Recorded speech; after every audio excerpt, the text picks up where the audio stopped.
नमस्कार। Teachers academy के इस प्लेटफॉर्म पर आप लोगों का एक बार फिर से स्वागत। अब हम लोग संस्था की थोड़ा विशेषताएं देखते हैं, इसमें क्या क्या होता है। तो इन परिभाषाओं के आधार पर इनकी विशेषताएं देखते हैं। अलग अलग तरह से लोगों ने परिभाषित किया है।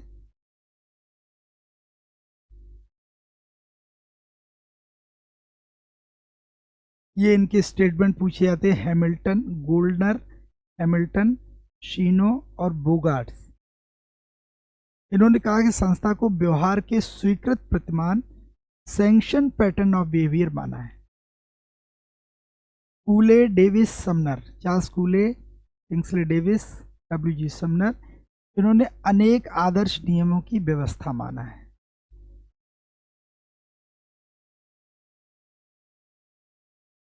Ideal type, the system of many ideal type. मैकाय और मोरिस जिन्सबर्ग ने विधि विधानों और कार्य प्रणालियों नियमों के स्थापित स्वरूप को संस्था माना है। यानी rules and regulations according to मैकाय Page and Morris Ginsberg, rules and regulations, working procedure, rules का स्थापित स्वरूप यानी इस्टेब्लिश्ड उसकी जो फॉर्म है, उस स्ट्रक्चर को इन्होंने संस्था, इंस्टीट्यूशन माना। एंडरसन के इस कथन को निष्कर्ष, कंक्लूजन के तौर पे देखा जा सकता है कि संस्थाएं कुछ आदर्श नियमों का संग्रह हैं जो हमारी सामाजिक क्रियाओं के प्रमुख पक्षों से संबंधित होती हैं, हमारी प्रमुख पक्षों से संबंधित होती हैं। समनर कहते हैं अधिकांश संस्थाएं जननीतियों से प्रारंभ होकर प्रथाओं के तत्पश्चात रूढ़ियों से विकसित होकर परिपक्व होती जब नियम विशिष्ट हो जाते हैं। एक ही स्टेटमेंट में इन्होंने पूरा उसका उद्विकास दे दिया। ये वेरी इंपॉर्टेंट है और ये कई बार पूछी गई। अगर कोई डेफिनेशन पूछी जाएगी तो इसकी संभावना ज़्यादा रहेगी। और एक स्टेटमेंट मैकाय पेज का कि हम समितियों के सदस्य होते हैं, संस्थाओं के नहीं।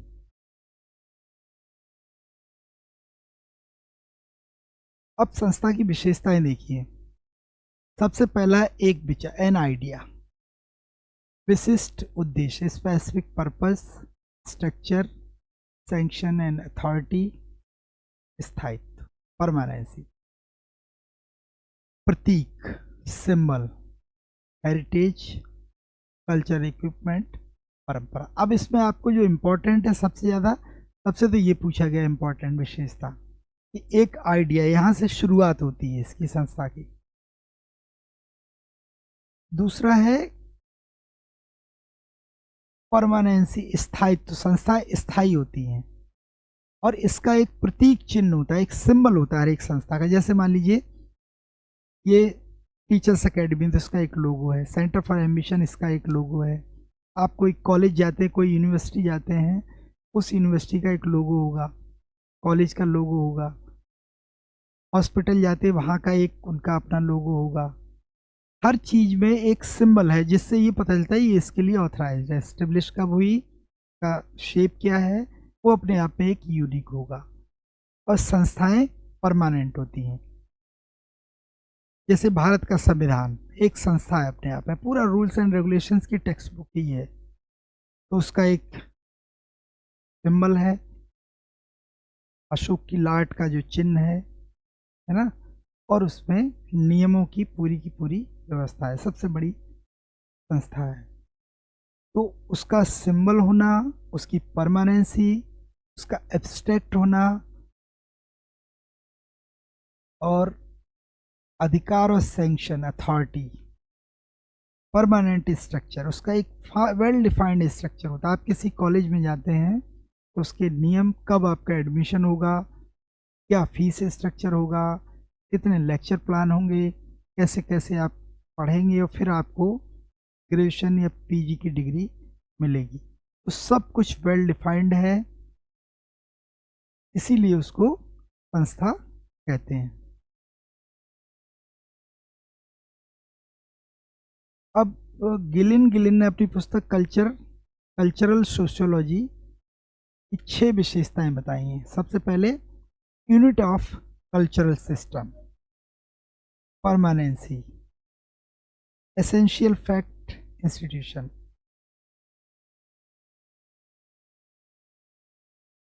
ये हो गया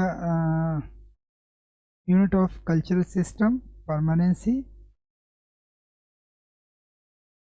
विलियम गुडे ने इसके 4 तत्व बताए हैं: विचार, निश्चित उद्देश्य, डेफिनेट एम, सैंक्शन, अभिमत, फाड़ा। 2 हैं, आगे नेक्स्ट पेज पे होंगे। सुपरिभाषित उद्देश्य, वेल डिफाइंड ऑब्जेक्टिव, संस्कृति उपकरण, प्रतीक, वेल डिफाइंड ट्रेडिशंस। मैकाय और पेज ने इसके 4 तत्व बताए हैं: ढांचा, नियम और कानून, अपेक्षाकृत स्थायी, सामाजिक विरासत। कुल मिलाकर वही चीजें हैं। आपको ध्यान ये रखना है कि संस्था कब कहेंगे किसी चीज को, जब उसका एक निश्चित कार्यप्रणाली होगी, काम करने का वर्किंग प्रोसीजर होगा। दूसरा, उसमें एक सिंबल है कि परमानेंसी है, स्थायित्व है। तो ये 3-4 विशेषताएं अगर आप याद रखते तो वो क्वेश्चन सही हो जाता है। कुछ विशिष्ट हितों पर आधारित समितियां मैकायर पेज ने बताई, जैसे परिवार। तो परिवार की संस्थाएं क्या क्या हो गई? विवाह, घर, उत्तराधिकार, है ना। इसी तरीके से इसमें संपत्ति जोड़ सकते हैं। कॉलेज, तो लेक्चर, एग्जामिनेशन सिस्टम, ग्रेजुएशन। इसी तरीके से व्यापार, तो इनका जो ऑडिट सिस्टम है, कैपिटल है, ये सारी इसकी संस्थाएं हैं। व्यापारिक संघ, सामूहिक सौदेबाजी, हड़ताल, धरना, ये इसकी संस्थाएं होंगी। संप्रदाय, धर्म, ये सारी चीज़ें। चर्च, गिरजाघर,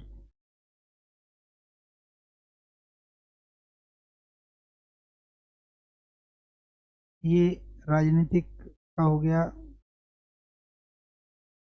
संविधान, संवैधानिक संस्था, संसद के नियम,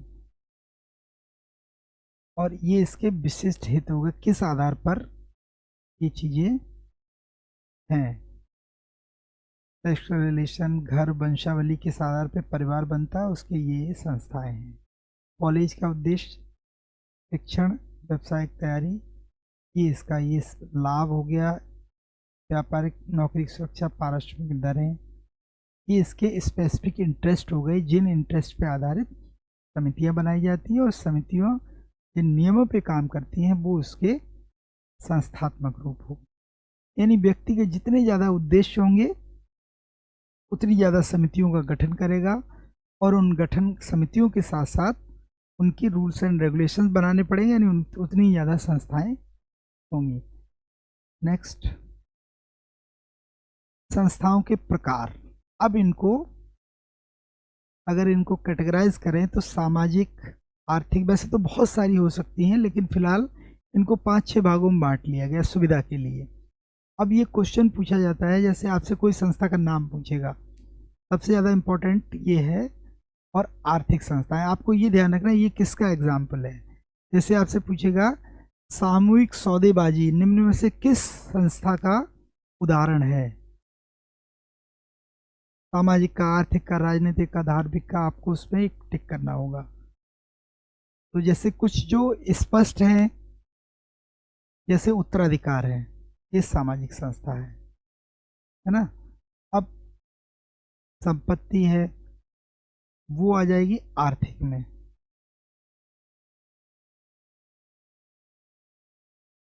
संपत्ति, संविदा, कॉन्ट्रैक्ट, विनिमय प्रणाली, यानी जो कॉन्ट्रेक्चुअल एक्सचेंज सिस्टम है, डिवीजन ऑफ लेबर है, ये आर्थिक संस्था। आर्थिक, सामाजिक कुछ इसमें कॉमन हो जाती हैं तो वो पूछ लेते हैं। जैसे जनरली संपत्ति लोग सामाजिक समझ लेते हैं, लेकिन ये आर्थिक में है। इसी तरीके से राजनीतिक संस्थाएं, राजनीतिक मंच, दलों की प्राथमिक इकाइयाँ, कार्यालय, चुनाव चिन्ह, वैधानिक शक्ति, संविधान, पंचायती राज, ये सारी की सारी पॉलिटिकल इंस्टीट्यूशंस हैं। और इनकी समितियां आप जानते ही हैं, कांग्रेस, बीजेपी, संविधात्मक पक्ष हो गया इसका। धार्मिक संस्थाएं, सांप्रदायिक धर्म उपासना के तरीके, धार्मिक विकास, तो किस तरीके से पूजा पद्धति क्या है, हर एक धर्म की अलग है, हिंदू की अलग है, मुस्लिम की अलग है, सिखों की अलग है ना, क्रिश्चियंस की अलग है। तो जो उपासना के तरीके हैं वो संस्था है अपने आप में। इसी तरीके से शैक्षणिक संस्थाएं, लेक्चर, एग्जामिनेशन सिस्टम, जो टीचिंग है, ग्रेजुएशन है, मनोरंजन क्लब, कसिनो, खेल, इस टाइप के आप संस्थाएं जो हैं ये एग्जाम्पल देख सकते हैं। तो ये जो हैं सारी की सारी, ये सब संस्थाएं हैं।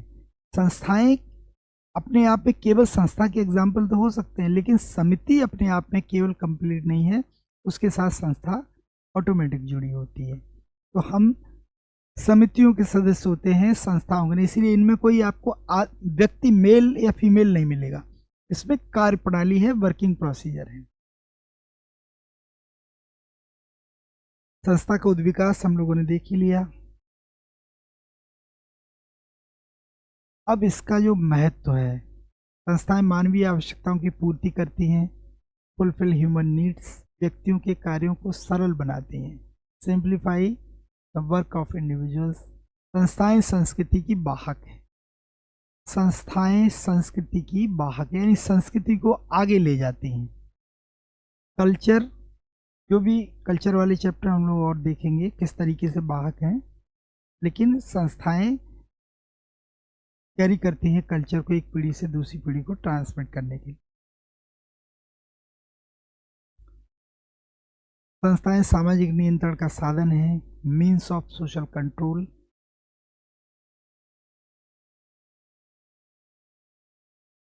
परिस्थिति और भूमिका का निर्धारण करती हैं, determination of status and role and individual. व्यक्ति की समाज में क्या स्थिति है, क्या स्टेटस है और क्या उसकी रोल, यानी उसका क्या भूमिका है, उसके क्या कर्तव्य बताए गए हैं, तो संस्थाएं तय करती हैं। सामाजिक परिवर्तन में सहायक होती हैं। समिति और संस्था में तुलनात्मक अंतर। अब आप देखिए, समिति व्यक्तियों का एक संगठित समूह है, ये नियमों कार्ड बनाने की व्यवस्था है, एकदम स्पष्ट है।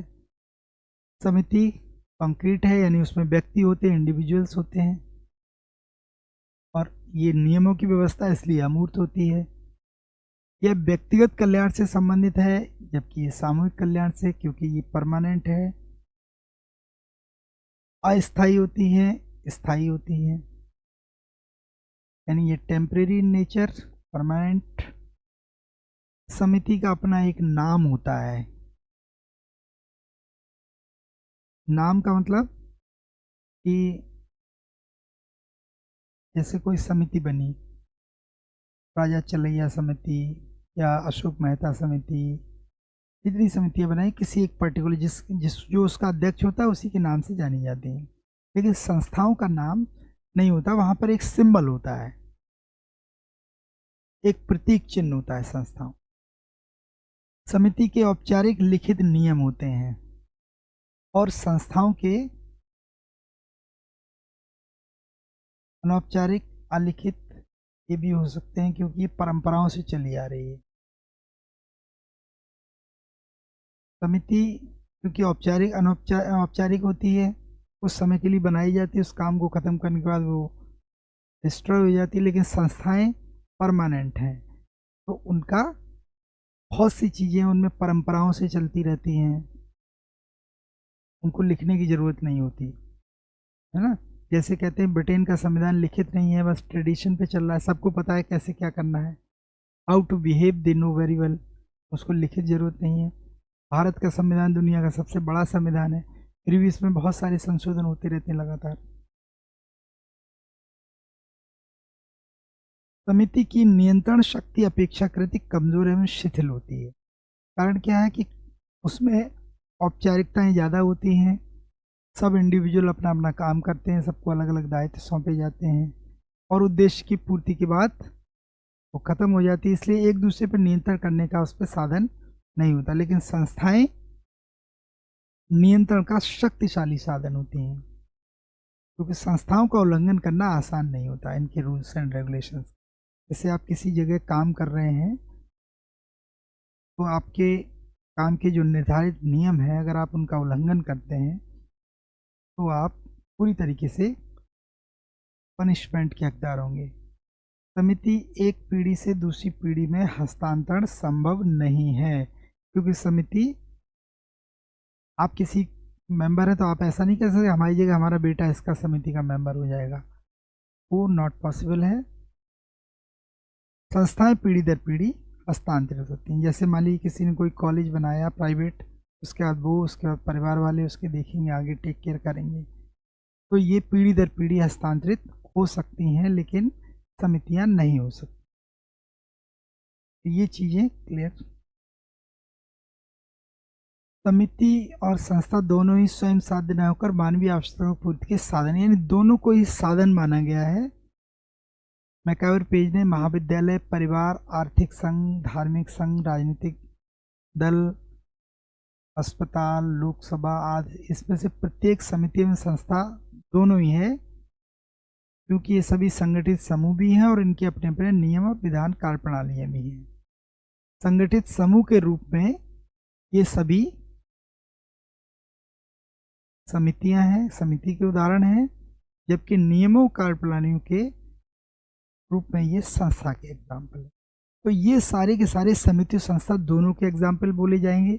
परिवार, कॉलेज, यूनिवर्सिटी, है ना, महाविद्यालय, कोचिंग इंस्टीट्यूशंस, ये सारी चीज़ें, अस्पताल है, लोकसभा है, या राज्यसभा मान लीजिए, या संसद मान लीजिए, दोनों के एग्जाम्पल हैं। लेकिन केवल समितियों का कोई एग्जाम्पल, ऐसा एग्जाम्पल नहीं, सिर्फ समिति है। सिर्फ संस्था तो हो सकती है, लेकिन सिर्फ समिति नहीं हो सकती, ये हमने अभी स्पष्ट किया। इसीलिए मैकावर पेज ने कहा कि हम समितियों के सदस्य होते हैं, we are member of association not institute. Very important statement, this is by MacIver Page, this book name is Society. अब एक सवाल आता है, संपूर्ण संस्था, टोटल इंस्टीट्यूशन क्या है? सबसे पहले ये अवधारणा किसने दी? गफमैन ने दी। संपूर्ण संस्था ये कहते हैं कि एक ऐसी संस्था, यानी जिसकी चार दीवारी के अंदर व्यक्ति को उसके अंदर ही अपनी सारी गतिविधियां संपन्न करनी होती हैं, उसके बाहर नहीं, तो उसको एक संपूर्ण संस्था का एग्जाम्पल कहा इन्होंने। यानी वह संस्था जिसकी सीमाओं के अंदर ही व्यक्ति को अपनी सारी गतिविधियां संपन्न करनी होती हैं, अतः व्यक्ति इस संस्था के अनुशासन या अधिकार क्षेत्र से बाहर नहीं जा सकता, इसीलिए इसको संपूर्ण संस्था, टोटल इंस्टीट्यूशन कहा गया है। इसकी सदस्यता या तो स्वैच्छिक होती है, जैसे आश्रम यानी ऑनेस्टी, कम्यून, शिक्षा अपने आप में टोटल इंस्टीट्यूशन का एग्जाम्पल है। क्या अनिवार्य होती है? अनिवार्य किसकी होती है? जैसे कारावास, जेल, मेंटल हॉस्पिटल, है ना, अनाथालय, old people home, orphanage and old people's home, आवासीय विद्यालय, बोर्डिंग स्कूल, इनकी अनिवार्य सदस्यता है। बोर्डिंग स्कूल में अगर एडमिशन करा दिया तो बच्चा अपने मन से बाहर नहीं जा सकता।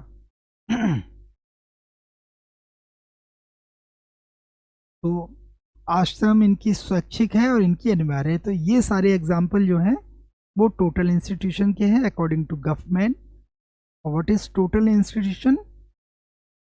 जिसके बाउंड्री के अंदर ही, उसके बाउंड्री से मतलब है उसके अधिकार क्षेत्र के अंदर ही व्यक्ति को अपनी सारी गतिविधियां संपन्न करनी पड़ती हैं। That is called total institution according to government.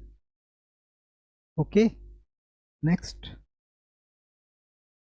कुछ महत्वपूर्ण तथ्य। संस्था शब्द का प्रयोग, ये मेमोराइज करने के लिए संस्था का उद्विकास समनर का है। सबसे पहला प्रयोग हर्बर्ट स्पेंसर ने। लोक रीति शब्द का सर्वप्रथम प्रयोग समनर ने। सामाजिक रीति रिवाजों को गुच्छा किसने कहा? हैमिल्टन ने। हम समितियों के सदस्य, ये मैकायर पेज का है। संस्था संस्कृति की वाहक है, हर्बर्ट स्पेंसर। संपूर्ण संस्था की अवधारणा, गफमैन। संस्था का उद्विकास, समनर का। सामाजिक संस्थाएं संस्कृति का हृदय हैं, हार्ट ऑफ कल्चर। ये पूछा गया स्टेटमेंट गिसबर्ट का, ये पूछा गया है।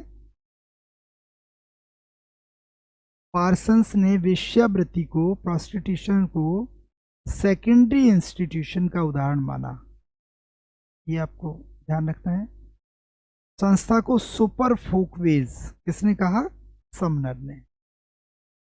यानी फोकवेज इनकी मेन स्टडी है, किताब का नाम फोकवेज है। सुपर फोकवेज मतलब संस्था, यानी फोकवेज जब वो परमानेंट हो जाती है तो वो संस्था में कन्वर्ट हो जाती है। तो दिस इज ऑल ओवर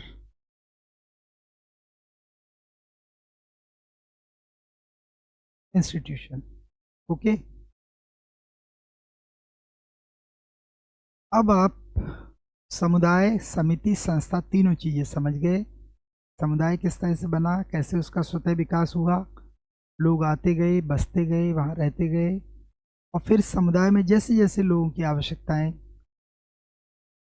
महसूस की, उसने आवश्यकताएं बढ़ी, तो उस व्यक्ति ने संस्थाओं या समितियों को जन्म दिया, और समितियों के लिए जो कार्यप्रणालियाँ बनाएंगी वो उसी का संस्थात्मक रूप हुआ। तो इस तरीके से समिति, संस्था, समुदाय कंप्लीट हुआ। अब इसमें पिछले सालों में जितने भी क्वेश्चन आए होंगे उनको आप करने की कोशिश कीजिए।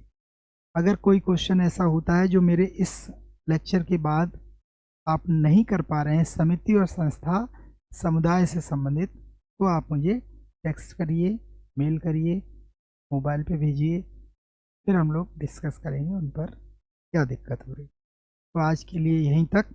थैंक यू वेरी मच, मिलते हैं नेक्स्ट क्लास में। Thank you.